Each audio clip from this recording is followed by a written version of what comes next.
What's going on with y'all? It's the good brother Biz by Josh coming at y'all live and direct. Hope y'all good. Hope y'all blessed. We're back with another banger.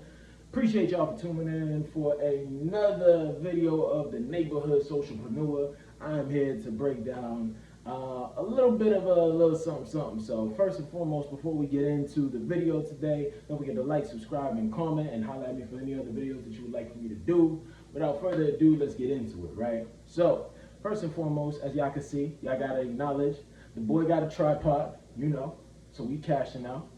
The boy got this right here, the whiteboard with some crazy looking lettering on there, so we still cashing out. I just want y'all to understand, look, we are reinvesting this money back into the business to make sure that we're bringing y'all better, higher quality content with every single video. So guess what? Comment down in the comment section, improvement, gang.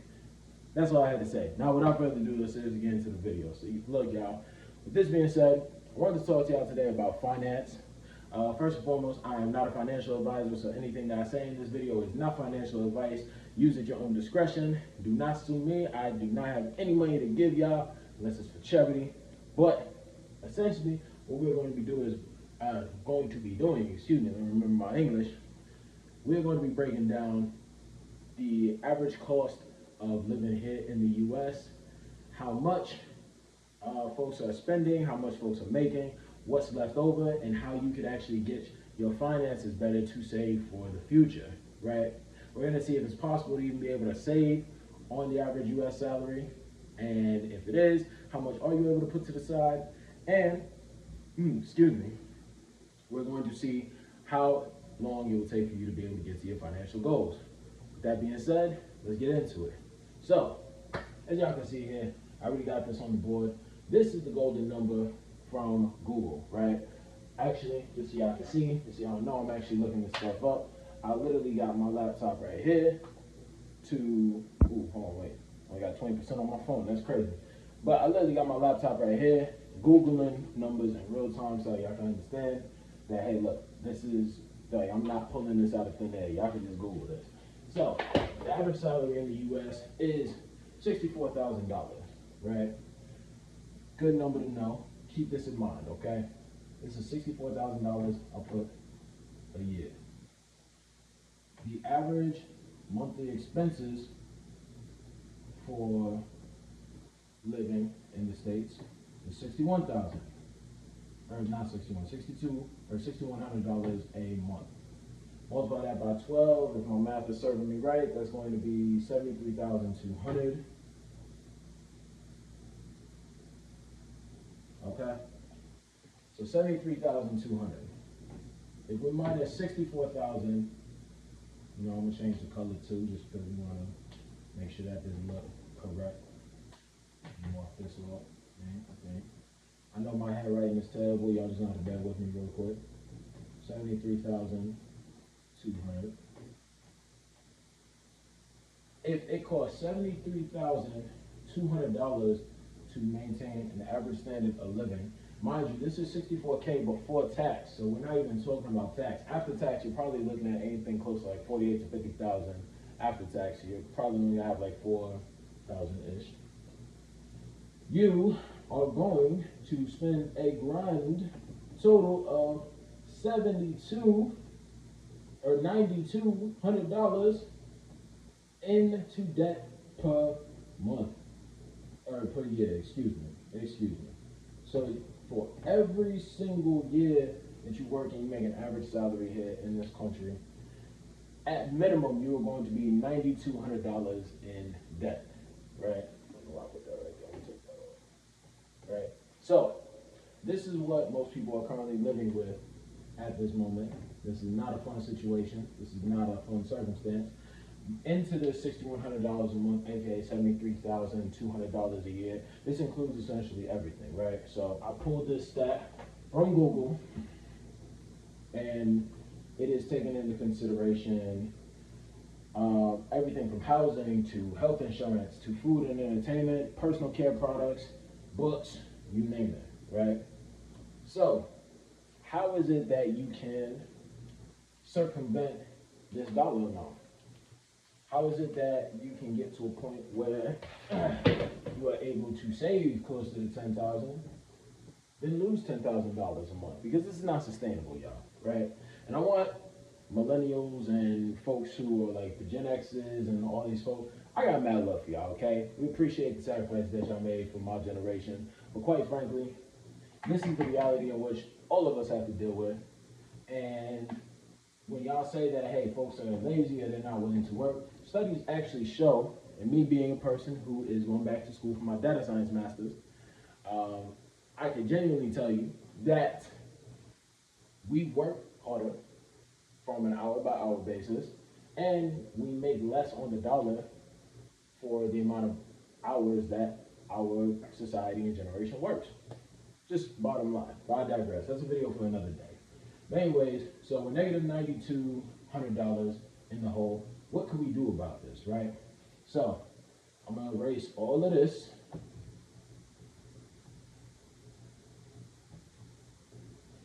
And we're gonna see what we can do.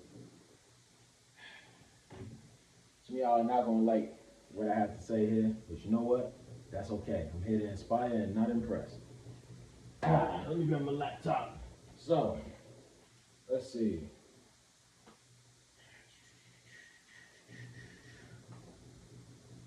Let's see here. All right. Let me see if I can find this. Okay, there we go. I got it. All right, we're good to go. We're good to rip, y'all. All right, let's do it. So,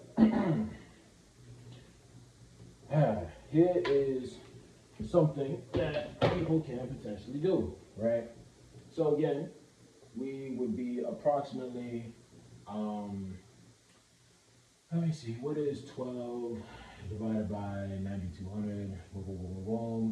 Approximately a little bit $800, like $750, $800 or so, in the hole per month.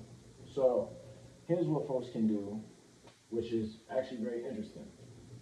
One thing to do is be able to supplement this amount of income. Let's say we were to go, I'm gonna go over here with it. Y'all see that still? Cool. Let's say we go over here with it, right? On a weekends, folks spend approximately, what does that say down there? $211.73, okay? We'll round that to 212, okay?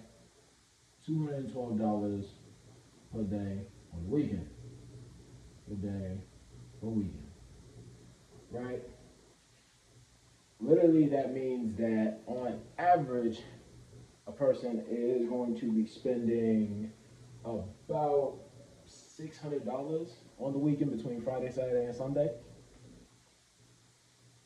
Friday, Saturday, and Sunday. 212, 3, 636. Okay. Per week. And all right. Multiply that by 4. Let's say if you go out every single weekend, which you probably don't and you probably shouldn't. If you go out every single weekend, you are going to be spending about $2,400, or excuse me, $2,500 and 44, I believe. 2,544. Yep. $2,544 a month. Just on the weekend alone, okay? This sounds crazy to folks, but I can definitely assure you, okay? This seems like a crazy number right here. Y'all are probably thinking to yourself, there's no way I'm spending that much money. And probably, look, you may not be, right?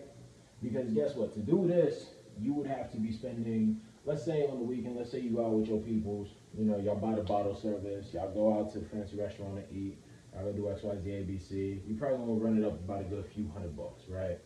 At bare minimum, even if you were to cut that in half, that's still $1,200 a month, okay? I'm gonna move this back a little bit because I'll make that angle.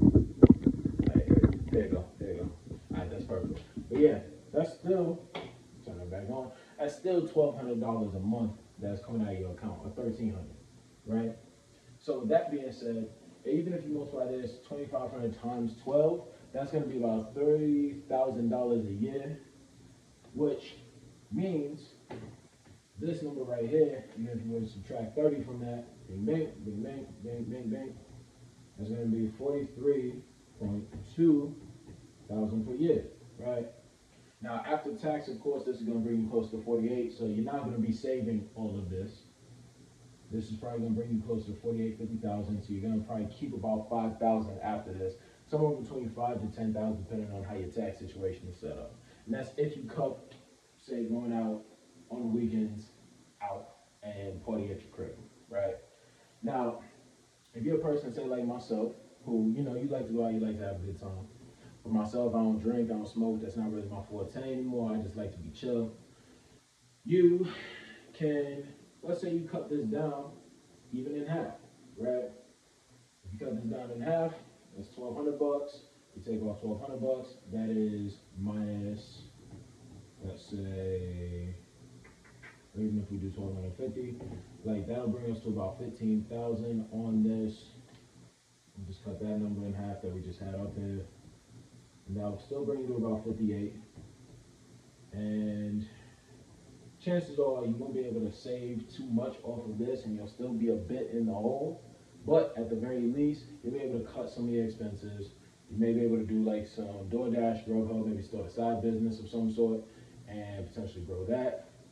But essentially, when you just even look at the numbers, y'all, it is quantifiably impossible to save money without either A, making more money, or B, spending less, all right?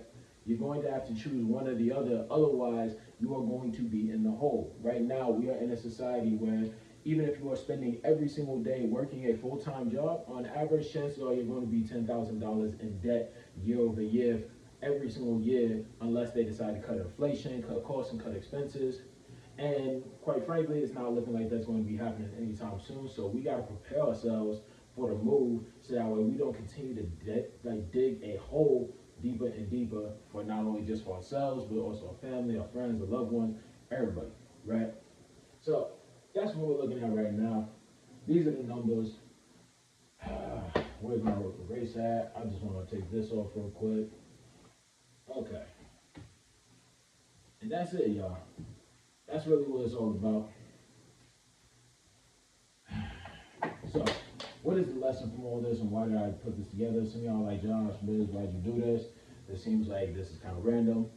Well, it is. But at the same time, what's important for folks to understand is that, hey, if I want to save money, there may be certain things that I'm going to have to cut out. The whole premise of this video is essentially saying, look, y'all, we can literally not afford to play around with our time, with our lives. And look, I'm not saying don't go hang out with your peoples. Definitely go hang out with your peoples. What I am saying is that, look, understand and prioritize where your money is going to be going. Because even me showing y'all that right there shows that, hey, if you were to not just go out for like a year, you'd be able to still save like a good 10, 15 bands. You feel what I'm saying? But if you want to go out and that's your prerogative, that's cool. Do your thing. What I am saying, though, is understand what is your priority and what is it that is important to you, okay? Is the turn up important, or is the goal and the financial stability important? To each their own. For me, I choose this side. Some people choose this. Still love y'all, but y'all won't be seeing me outside anytime soon. I'm playing the crib. That's all I got for y'all today. I appreciate y'all. Let me know if y'all like the form of these videos here. I'm still going to be doing card notes. I'm still going to be doing a couple other things as well. We're still building this channel slowly but surely, so make sure to like, comment, and subscribe, and leave some feedback below on how we can make these joints better. And also follow me across some other social media platforms, LinkedIn and Instagram to be specific. We have the Neighborhood Socialpreneur on there as well as my account directly connected, Joshua J. Rogers. I did not say that all the way, Joshua J. Rogers. And yeah, with that being said, I appreciate y'all. One love, one life. Peace.